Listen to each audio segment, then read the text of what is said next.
Hello বন্ধুরা, তোমরা সবাই কেমন আছো? আশা করি তোমরা সবাই খুব ভালো আছো। আজকে হলো মহাষষ্ঠী, তো সবাইকে শুভ ষষ্ঠীর শুভকামনা রইল। দেখো আজকে আকাশটা এত সুন্দর, শরতের আকাশে সাদা মেঘের ভেলা ভেসে বেড়াচ্ছে নীল আকাশে। এটা দেখেই বোঝা যায় যে আমাদের মা এসে গেছে।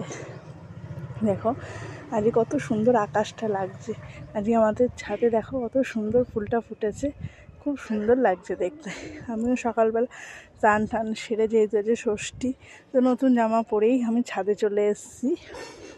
দেখো আজকে ছাদে আকাশটা খুব সুন্দর লাগছে, খুব হাওয়াও দিচ্ছিল। তারপর ঠাকুর ঘরে চলে আসলাম পুজো দেওয়ার জন্য।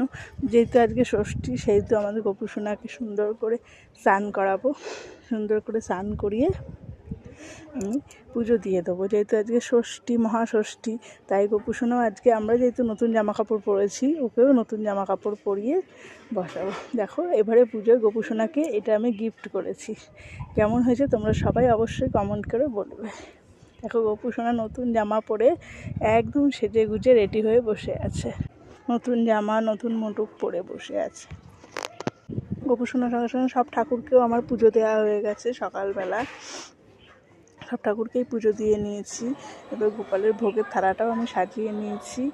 সবাই ভালো থেকো। আজকে ভিডিওটা এই পর্যন্ত। ভালো লাগবে শেয়ার করো, লাইক করো, কমেন্ট করো। টাটা।